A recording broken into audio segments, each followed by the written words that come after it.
जब हम धर्म के लिए सोचने लगें, जब आप दूसरों के बारे में सोचने लगें, दूसरों का दुख दर्द कम आप करने लगें, तब समझ लेना कि अब भगवान का प्राकट्य आपके हृदय में हो गया है। भगवान आपके हृदय में है। इसका सबूत क्या है?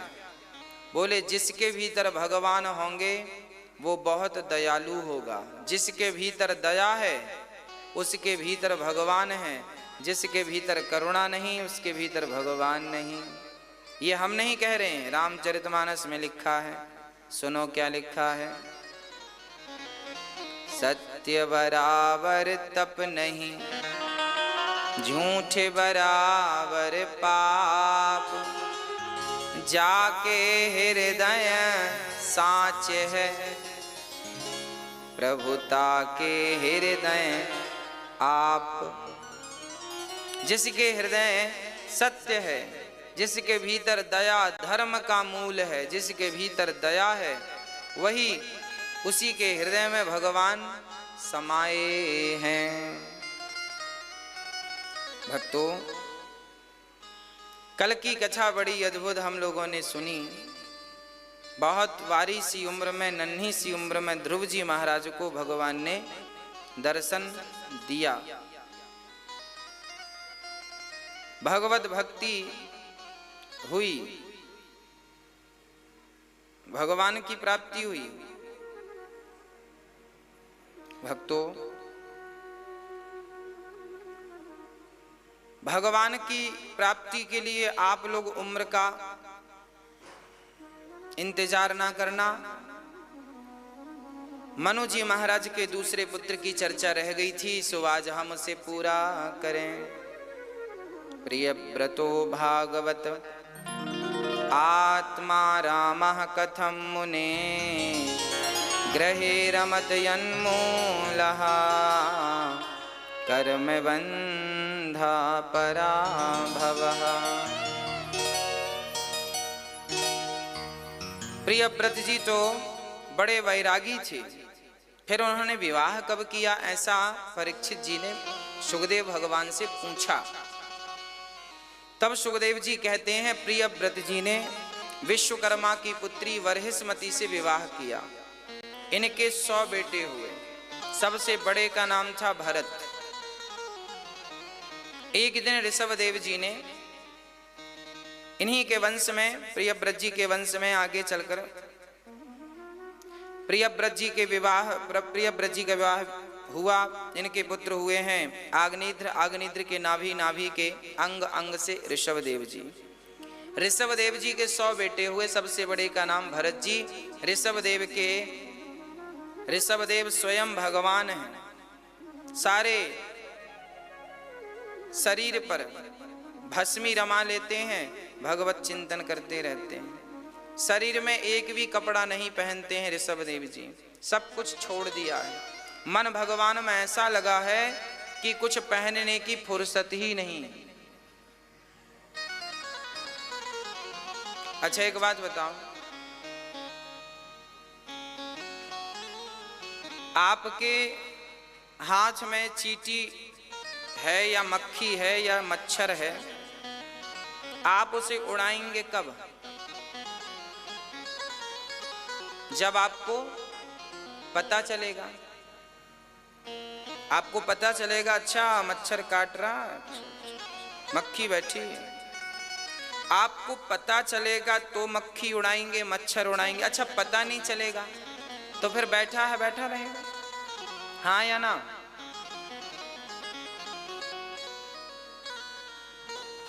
शरीर के बारे में पता रहेगा। हमें पता है कि आज हमने कपड़े नहीं पहने तो हमने पहन लिए, हमने नहीं पहने थे पहन लिए। हमें पता है कि आज हमने स्नान नहीं किया था, कर लिया स्नान। आज हमें पता है कि आज हमने भोजन नहीं किया, पता चला कि नहीं किया तो कर लिया। हमें पता चला प्यास बहुत लग रही है, पानी नहीं पिया तो पी लिया। भाई जब पता चलेगा अपने आप को तब तो आप कुछ करेंगे। पर सच कहें ऋषभदेव जी ऐसे महात्मा थे जिन्हें पता ही नहीं था कि वो कौन है, क्योंकि वो अपने से मन हटाकर उन्होंने भगवान में ऐसा मन लगा दिया कि अब भगवान का पता तो चल गया और खुद का पता, इसका पता ही नहीं है कि क्या हुआ। याद रखना, जब मैं था तब हरि नहीं, अब हरि हैं मैं नाय। प्रेम गलियति साकिरी, जा मैं दो न समाय। जब हम थे तब भगवान का पता नहीं था, क्योंकि हम थे, हम मतलब हम, अहम। जब तक आपको आपका पता है तब तक भगवान का कोई पता नहीं लगेगा। कहाँ है भगवान? जब आप अपना पता भूल जाएंगे और भगवान में डूब जाएंगे, आप अपने आप को जिस दिन भूल गए उसी दिन भगवान का दर्शन हो जाएगा। विडंबना तो यह है कि इंसान अपने आप को नहीं भूलता। आदमी मरते दम तक यही कहता है, मैं फलाने का बेटा हूं, फलाने का बाप हूं, मैं ये हूं। मतलब अपने आप को वो भूलना चाहता ही नहीं। और याद शर्त यही है कि जब तक अपने आप को भूलोगे नहीं तब तक भगवत प्राप्ति होगी नहीं। अब भगवान मिलेंगे कब? जब भूल जाओगे अपने आप को। और आप हैं कि भूलना चाहते ही नहीं। हाँ, कौन भूलना चाहता है? अपने आप को कौन भूलना चाहता है? अपने आप को भुला दीजिए। मैं कौन हूं मुझे पता ना हो। ये कब आएगी बात? ये तब आएगी जब आप उस प्रेम में, उस आनंद के सागर में, उस भक्ति के सागर में डूब जाएंगे। जब डूब जाएंगे तो फिर किसी को कुछ बताने कि हमें फुर्सत नहीं।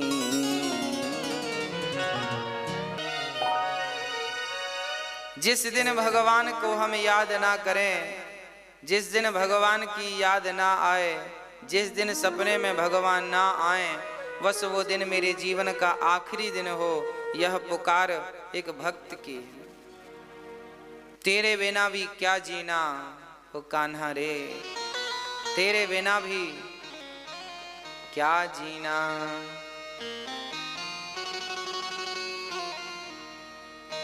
है ना? श्री ऋषभदेव जी महाराज घर परिवार का त्याग करके, बड़े प्रेम से सबका त्याग करके, केवल कपड़ों का त्याग नहीं किया उन्होंने, अपने मन से अपनी पत्नी का, पुत्र का, परिवार का, धन का, वैभव का, प्रतिष्ठा का, अहंकार का, जितनी वासनाएं दुर्वासनाएं भीतर समाई हैं हम सबके, इन सभी चीजों का कपड़ा त्याग देने से काम नहीं बनेगा। कपड़े लत्ते तो बाद में त्यागेंगे, पहले भीतर जो गंदगी भरी है पहले वो तो छूटे, पहले उसका त्याग तो हो। हाँ, पहले अपनी बुराइयों का परित्याग कर लें हम, एक एक से, धीरे धीरे। और मुझे विश्वास है कि यदि हम चाह लेंगे ना तो हो जाएगा। एक एक बुराई का त्याग किया करो आप लोग। अच्छा, आपके भीतर कितनी बुराइयां हैं मुझे बताओ, बताओ जल्दी से टोटल करके। आपके भीतर कितनी बुराइयां? एक मोटा मोटा अंदाज दीजिए हमें,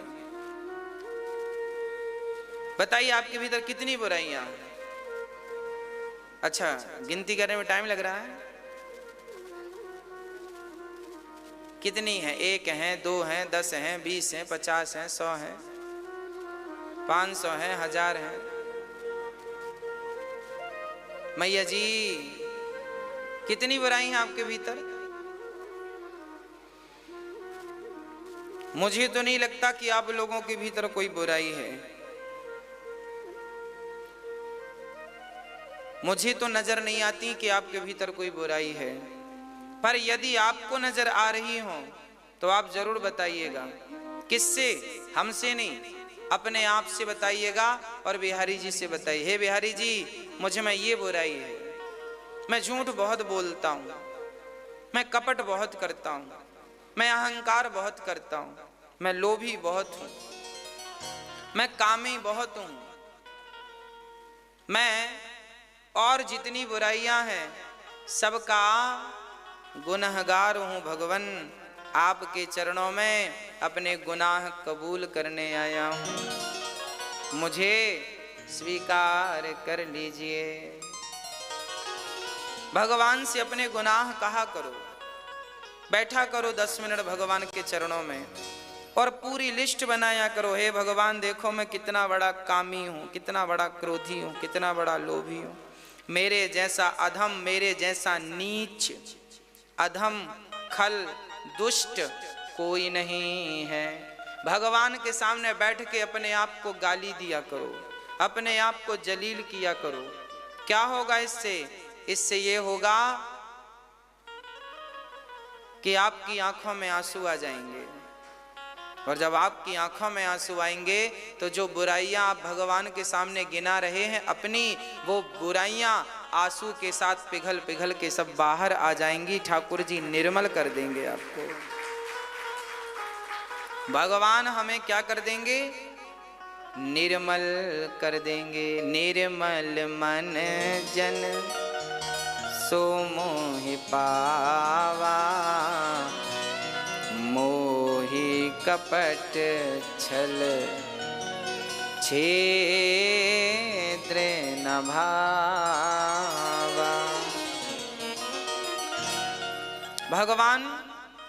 भगवान से कहा करो कि हे नाथ, एक बुराई होए तो मैं छोड़ दूं, 2 बुराई कैसे छोड़ूं? हे नाथ, मुझसे तो कोई बुराई छूटती नहीं है। आप ऐसी कृपा करो नाथ, आप ऐसी कृपा करो जैसे गाय बछड़े को चाट चाट कर निर्मल कर देती है। हे नाथ, आप ही ऐसी कृपा करो कि मेरी समस्त बुराइयां आपके चरणों में समर्पित हो जाएं और मैं आपके चरणों में निर्मल होकर के आपके चरणों में समर्पित हो जाऊं। आप ही दूर कर सकते हैं। मैंने तो पूरा जोर लगा लिया, मैंने तो पूरा जोर लगा लिया कि मैं क्रोध पर विजय पालूं, मैंने तो पूरा जोर लगा लिया कि मैं काम पर विजय पालूं, मैंने तो पूरा जोर लगा लिया कि मैं लोभ पर विजय पालूं, पर मैं हार गया, मैं हार गया, मैं हार गया। ना मैं तो क्रोध को जीत सका, ना मैं लोभ को जीत सका, ना मैं अहंकार को जीत सका, ना मेरे भीतर की किसी बुराई को मैं जीत सका। हे नाथ, अब मैं हार कर आपकी शरण में आया हूं। अब आप ही जिताओ तो जिताओ, नहीं तो मैं आपके चरणों में पड़ा हूं। मुझ में बल नहीं है। सूरदास जी गाते हैं, निर्बल केवल राम सुनेरी मैंने, निर्बल केवल राम। आप हार जाओ, हार करके भगवान के सामने जाओ, और भगवान को हार पसंद है। देखो ना, हम लोग मंदिर जाते हैं तो दुकानदार से कहते हैं भैया हार दे दो, इसको क्या बोलते हैं? हाँ, भगवान के सामने हार के ही जाना पड़ता है। द्रौपदी को भगवान तब तक नहीं मिले जब तक वो हार नहीं गई। हार गई ना, किसको बुलाया पहले? पति को।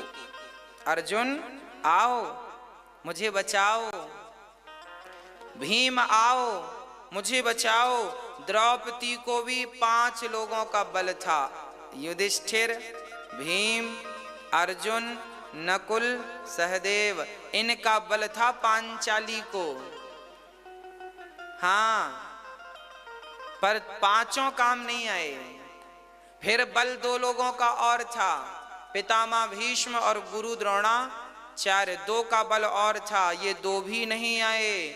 जब 2 नहीं आए तो द्रौपदी ने अपना बल लगाया, हम पकड़ेंगे, हम क्षत्राणी हैं, हम साड़ी संभालेंगे। और जब अपना बल लगाया तो दुशासन तो 10,000 हाथी का बल था।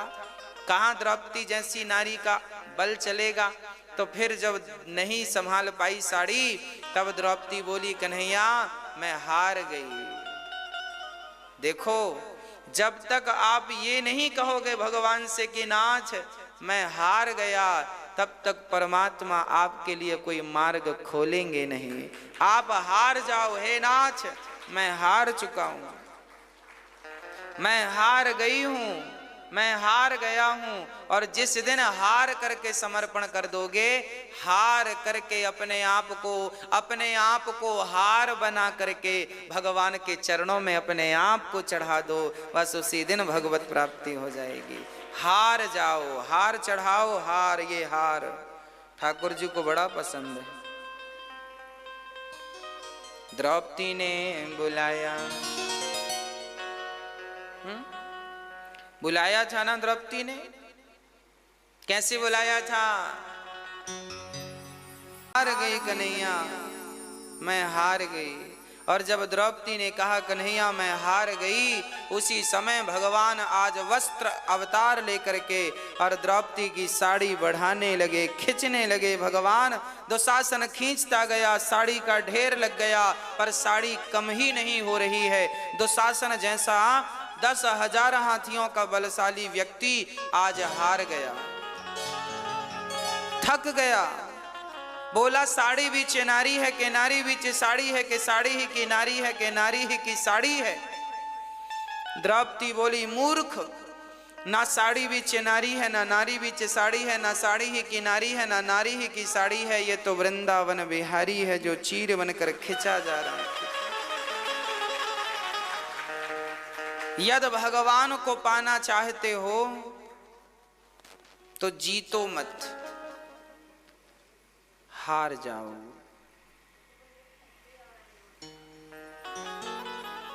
हे नाथ मैं आपके दर में हार कर आया हूं। आज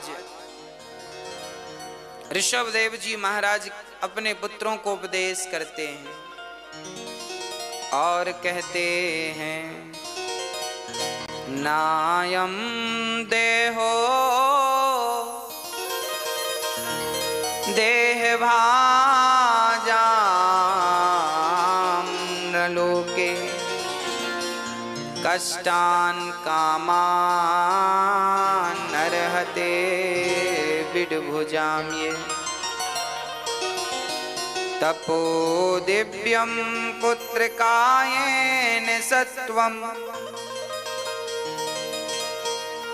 शुद्ध्यैद्यस्मात् ब्रह्म सौख्यम त्वनन्तम्। आज श्री ऋषभदेव जी अपने पुत्रों को उपदेश करते हैं, ज्ञान देते हैं, समझाते हैं मनुष्य का तन क्यों मिला है। इतना बढ़िया समझाया कि उनके 9 बच्चे तुरंत सन्यासी हो गए, संत बन गए।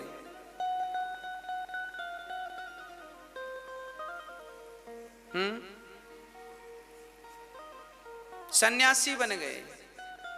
पहले के लोग ज्यादा बच्चे पैदा क्यों करते थे? इसके पीछे कारण था कि 2 बच्चे हमारे पास रहेंगे तो 2 बच्चे साधु बन जाएंगे। 2 बच्चे साधु बन गए, यदि एक भी साधु बन गया तो वो हम सब की 21 पीढ़ी तार देगा। तो एक बच्चे को साधु बनाते थे माता पिता कि हमारे वंश में कोई एक बढ़िया महात्मा बन जाए, साधु बन जाए, कोई संत बन जाए। जरूरी है आपके वंश में, कुल खानदान में कोई एक व्यक्ति साधु बन गया तो वो जितना भगवान का भजन करेगा, उसके भजन के प्रभाव से केवल उसका नहीं, आप समस्त परिवार वालों का उद्धार हो जाएगा, केवल उसके भजन मात्र से। इसलिए ऋषभदेव जी के बच्चे साधु बन गए, 9 योगेश्वर बन गए, योगियों के योगी, परम योगी। सबसे बड़े भरत जी राजा बने। भरत जी सब त्याग कर गंडकी के किनारे चले गए, अंत में भजन किया। पर भरत जी से गलती ये हो गई कि भरत जी ने एक मृग जंगल में पाल लिया था। उस मृग का दर्शन करते करते भरत जी मर गए। भरत जी जब मृत्यु को प्राप्त भये तो मृग के बारे में सोच रहे थे कि मेरे बाद मेरे मृग का क्या होगा। देखिए मन कितना गंदा है, कब कहाँ लग जाए कोई नहीं जानता। इसलिए बड़े बड़े साधु जन कहते हैं मन को भरोसो मत करियो, मन को भरोसो मत करियो, क्योंकि मन कभी भी कहीं भी लग सकता ना। मन ना भये 10-20, एक है वो भी भगवान के चरणों में लगा दो। बिगड़ गया तो कई जन्म बिगाड़ेगा। यदि मन बिगड़ा मैया जी, मन बिगड़ा तो मन बिगड़ेगा तो आपके कई जन्म बिगाड़ देगा। मन का कुछ नहीं बिगड़ता, क्या बिगड़ता है? आपका बिगड़ेगा ना। भारत जैसे ज्ञानियों का मन एक मृग के बच्चे में लगा तो भारत जैसे ज्ञानी अगले जन्म में क्या बन करके आए? मृग बन करके आ गए। जब मृग बन करके आए अब उन्हें समझ आया कि हमने कितनी बड़ी गलती कर दी, एक मृग से प्रेम कर लिया। तुलसी मृग संयोग से भरत धरे मृग देह, तुलसी उनके कौन गति जो घर घर करत स्नेह। अच्छा एक बात बताओ, भारत जी का मन किस में लगा? एक मृग में, ओनली एक मृग में। एक मृग में भारत जी का मन लगा तो उन्हें क्या बनना पड़ा? उन्हें मृग बनना पड़ा। अब आप बताओ आपका मन कितनों में लगा है? भारत जी का तो एक में लगा था, आपका मन किस किस में लगा है? बेटे में, बेटी में, नाती में, पोते में, दुकान में, पैसों में। हाँ या ना? तो बताओ भारत जी की ज्यादा दुर्गति हुई कि हम लोगों की होने वाली है? तो तैयार रहना। भारत जी का मन एक मृग में लगने से उनकी दुर्गति हो गई, तो आपका मन इतनी जगह लगेगा बेटा बेटी नाती पोता में, तो सोचो कितनी दुर्गति होगी। इसलिए कहता हूं मन तो भगवान में ही लगाना, शरीर से संसार के रिश्ते निभाते रहना, शरीर से संसार के रिश्तों की फॉर्मेलिटी करते रहना। संसार में शरीर तो लगे पर भगवान संसार में मन ना लग जाए। शरीर और मन ये अलग अलग हैं। शरीर और मन वैसे ही अलग अलग हैं जैसे मोबाइल और मेमोरी कार्ड। मोबाइल में आप एक मेमोरी कार्ड अलग से डालते हैं ना, 8 GB 16 GB 64 GB 100 फलाना GB। जैसे मोबाइल से मेमोरी कार्ड अलग होता है पर लगता मोबाइल में ही है, उसी तरह शरीर मोबाइल की तरह है और मन जो है मेमोरी कार्ड की तरह है। हाँ, तो आप क्या करना? शरीर तो सब में संसार में लगाना। शरीर से बच्चों का ध्यान, बच्चों के लिए कमाओ, इस शरीर से कमाओ कमाओ कमाओ, खूब कमाओ। पर कमाते समय शरीर से तो कमाना भाई, मैं काम शरीर से करूंगा ना, साइकिल चलाऊंगा तो शरीर से, गाड़ी चलाऊंगा तो शरीर से, पर उस काम को करते हुए भी मन बिहारी जी के चरणों में ही होना चाहिए। तन काम करे संसार के लिए और मन काम करे बिहारी जी के लिए, तब तो गति है साहब। नहीं तो भरत जी ने एक मृग में मन लगाया तो उनकी ये दुर्गति के मृग बन के आना पड़ा। और आप तो गिन लो कि आपका मन कहाँ कहाँ लगा है। आपने तो कुत्ता भी पाल रखा है। अब देखियो रे बाबा अगले जन्म में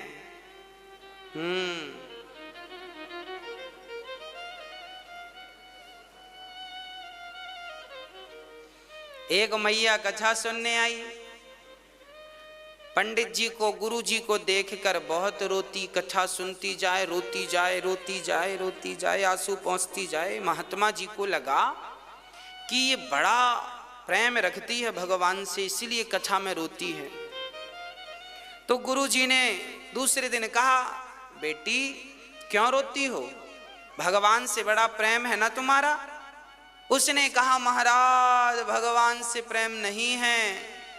फिर रोती क्यों हो? बोले आपकी दाढ़ी को देख देख के रोती हैं। बोले हमारी दाढ़ी में ऐसा क्या है? बोले हमारा बकरा परसों ही मरा है, उसकी दाढ़ी भी आपकी दाढ़ी की तरह थी, तो जब आपकी दाढ़ी देखती हूं तो बकरे की याद आ जाती है। ऐसे श्रोता भी पाए जाते हैं।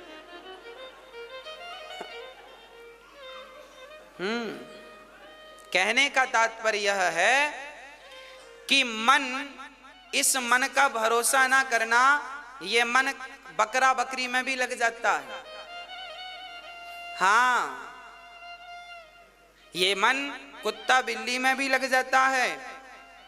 कुछ लोग कबूतर पालते हैं, उनका मन उनमें लग जाता है। किसी का मन बेटी में, बेटों में लगा है, किसी का मन पत्नी और पति में लगा है, किसी का मन रुपया पैसे में लगा है। अच्छा, बुढ़ापे में ही पैसों में मन ज्यादा लगता है, हाँ या ना? बुढ़ापे में पैसा बड़ा अच्छा लगता है, ऐसा मैंने बहुत सारे बूढ़ों से पूछा है, देखा है। जवान आदमी पैसों से इतना अटैच नहीं होता जितना बूढ़ा व्यक्ति अटैच होता है, जबकि उस बूढ़े व्यक्ति को चाहिए कि वो मन भगवान में लगाए। पर क्या करे, भगवान की माया इतनी प्रबल है कि भगवान जब तक ना चाहें तब तक मन आपका भगवान में लग भी तो नहीं सकता। भगवान चाहते नहीं है कि आपकी अभी सदगति हो, आपको अभी उलझाए रखना चाहते हैं, इसलिए मन लग नहीं रहा है। कुछ तो लग नहीं रहा है, कुछ आप लगाना चाहते नहीं, कुछ तो लगता नहीं, कुछ आप लगाना चाहते नहीं। इसलिए कहता हूं कि मन अधिक से अधिक भगवान के चरणों में लगाने का, नहीं लगे तो भी लगाइएगा। भरत जी ने मन मृग में लगाया तो दूसरे जन्म में मृग बन के आई। यमराज जी ने कहा मृग का चिंतन किया है, चलो मृग बन करके जाओ। भरत जैसे ज्ञानी, भरत जैसे महापुरुष आज क्या बनकर आ गए? मृग बन करके आ गए। क्यों? अंते यामति सागति। जिसकी मति जैसी उसकी गति वैसी, इसलिए मन भगवान में लगाओ। भारत जी मृग बनकर आए, पर तीसरा जन्म उनका हुआ। फिर भगवान ने उन्हें मनुष्य बनाया और मनुष्य बनाकर धरती पर भेजा, जाओ एक मौका और तुम्हें देते हैं, जाओ। भरत जी आए। अब की बार वो बड़े सावधान हैं, ना बोलते हैं, ना बात करते हैं, ना किसी से राम राम कहते हैं, मन में जपते हैं भगवान का, बोलते नहीं है। लोग कहते हैं मूर्ख है, नाम पड़ गया जड़ भरत।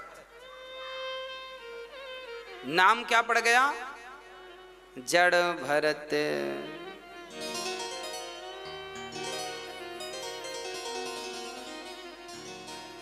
मूर्ख बनना बहुत अच्छी बात है।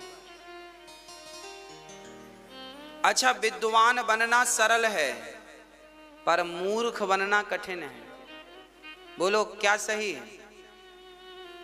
क्या बनना कठिन है, क्या बनना? आप बताओ, आप ज्यादा समझदार हैं। क्या बनना सरल है? सरल क्या है? ज्ञानी बनना सरल है कि मूर्ख बनना सरल है? मैया जी आप बताओ,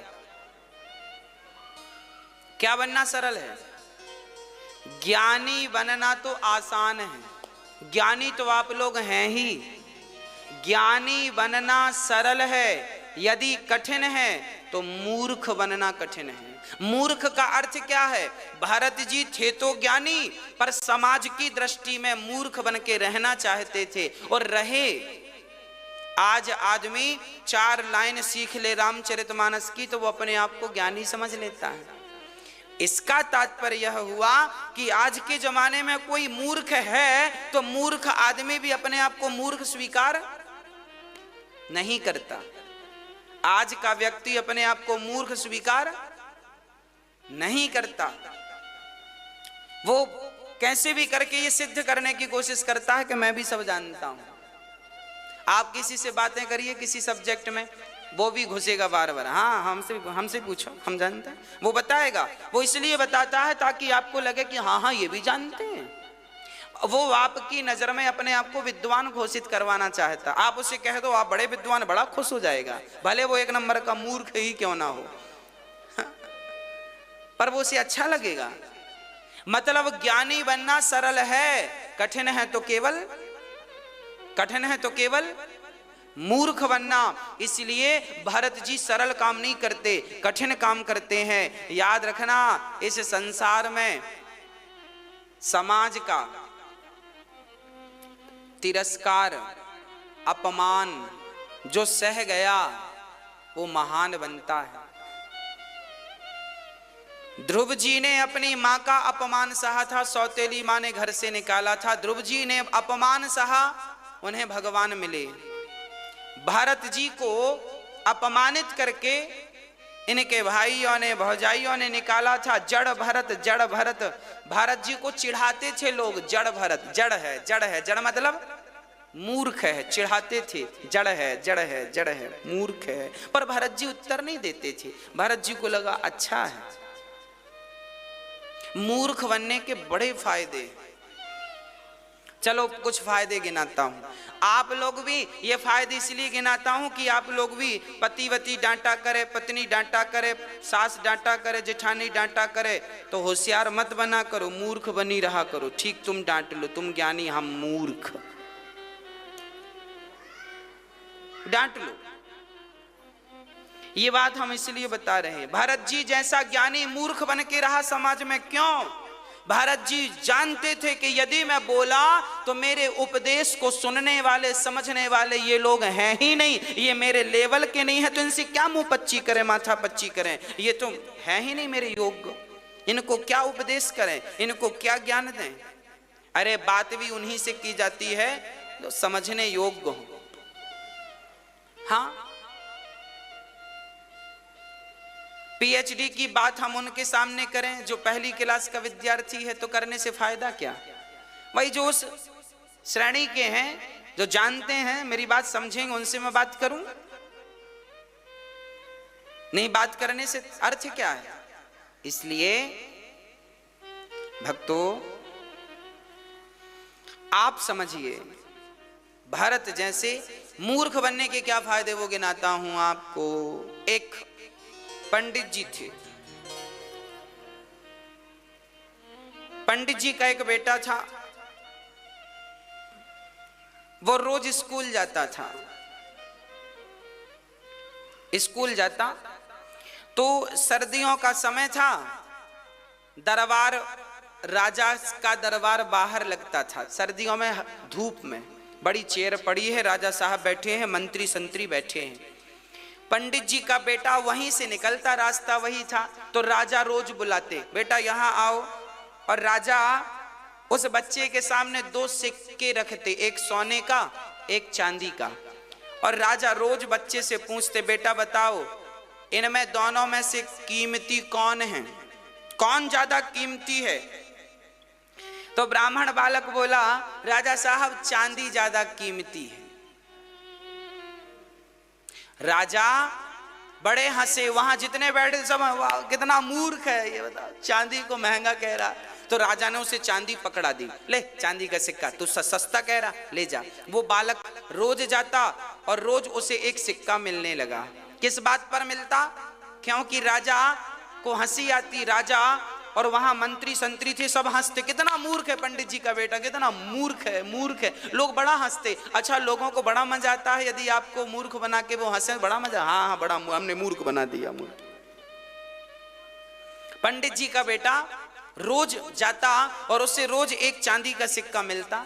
देखते देखते उस बच्चे के पास 25-30 किलो चांदी हो गई। किस बात पर? मूर्खता भर। चलो आगे चलते हैं। एक दिन उसके पिताजी को राजा ने बुलाया और राजा ने कहा, पंडित जी तुम्हारा बेटा बड़ा मूर्ख है। पंडित जी को बड़ा बुरा लगा, राम राम राम राम राम, मेरा बेटा मूर्ख है, नाम खराब कर दिया मेरा। पिताजी गुस्से में गए, क्यों रे तू मूर्ख क्यों है? बेटे ने कहा, पिताजी मैं कैसे मूर्ख हूं? अरे बोले, राजा तुझे रोज पूछते हैं कि सोना कीमती है कि चांदी, तो तुझे पता नहीं है कि सोना कीमती है? बच्चे ने कहा, पिताजी मुझे खूब पता है कि सोना कीमती है, तो चांदी क्यों कहता है? बेटे ने कहा, पिताजी चलो। अपने कमरे में ले गया तो 20-25 किलो चांदी दिखाई। बोले, पिताजी यदि मैं राजा को कह दूंगा कि सोना कीमती है तो ना सोना ही मिलेगा, चांदी ही मिलेगी। इसलिए मैं मूर्ख बना हूं तो कम से कम वो हंसते हैं और मुझे चांदी मिल जाती है। तो अब बताओ मैं मूर्ख हूं कि वो मूर्ख हैं?